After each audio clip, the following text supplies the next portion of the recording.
মানব সৃষ্টির একটা ধারণা আল্লাহ রাব্বুল আলামিন কোরআনের মধ্যে দিয়ে দিয়েছেন। মানব কিভাবে সৃষ্টি হয় এটা বর্তমান বিজ্ঞান এই কম্পিউটার সায়েন্স বের হওয়ার পরে বের করেছে।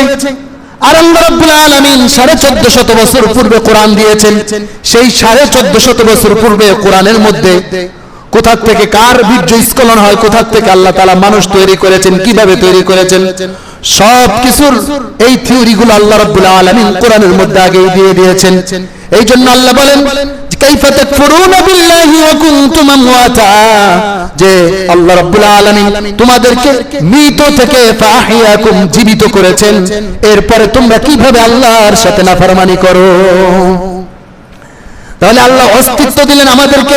আল্লাহ আবার বলেন ফাহিয়াকুম সুম্মা ইউমিতুকুম, তারপর আবার আমি তোমাদেরকে মৃত করব, আবার তোমাদেরকে মৃত্যু দিব। সুম্মা ইউহয়িকুম, অতঃপর তোমাদেরকে আবার আমি জীবিত করব। সুম্মা ইলাইহি তুরজাউন, অতঃপর তোমাদের সবাইকে আমার কাছেই প্রত্যাবর্তন করতে হবে। সুবহানাল্লাহ বলেন। তাহলে প্রথমে আল্লাহ তাআলা মৃত থেকে আমাদেরকে জীবিত করলেন মায়ের পেটে।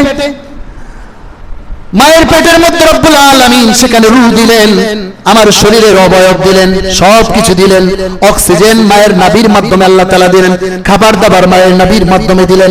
এমন ভাবে আল্লাহ তাআলা সেখানে আমাকে জীবিত করলেন, আমার কোনো অস্তিত্বই ছিল না। তারপর সেখান থেকে এরপর আমাদেরকে আবার দুনিয়াতে আনলেন। দুনিয়াতে আনার পর আল্লাহ রাব্বুল আলামিন বলেন সুম্মা ইউমিতুকুম, এখান থেকে আবার তোমাদেরকে মৃত্যু দিব।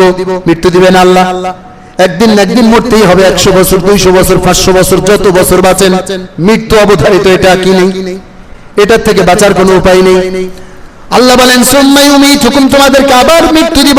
সুম্মা ইউহয়িকুম, এই মৃত্যু থেকে তোমাদেরকে আবার আমি জীবিত করব। মৃত্যু থেকে কি করব? আবার জীবিত করব। দেখেন অনেকেই বিশ্বাস করে না যে মৃত্যু থেকে আল্লাহ তাআলা জীবিত করবেন, এটা কিভাবে সম্ভব। এবার চিন্তা করেন, মায়ের পেটের মধ্যে রব্বুল আলামিন আমাকে কিভাবে অস্তিত্ব দিলেন। সামান্য এক ফোঁটা নাপাক পানি, যেখান থেকে 25 কোটি শুক্রকীট থাকে, এখান থেকে একটা কীট আল্লাহ তাআলা মায়ের ডিম্বাণুর সাথে মিলাইয়া আমার জন্ম দিয়েছেন। 25 কোটি শুক্রকীটের মধ্যে একটা কীট মাত্র মায়ের ডিম্বাণুর মধ্যে ঢুকে। এই ডিম্বাণু থেকে আল্লাহ তাআলা সামান্য, যেটা আমাদের চোখ দিয়েও দেখা যায় না, অণুবীক্ষণ যন্ত্র দিয়ে এটা দেখা যায়, কম্পিউটারের মাধ্যমে এটা দেখা যায়, মানুষের চোখে এটা দেখা সম্ভব না। সেখান থেকে রব্বুল আলামিন এত বড় দেহর মালিক আমাদেরকে বানাইলেন।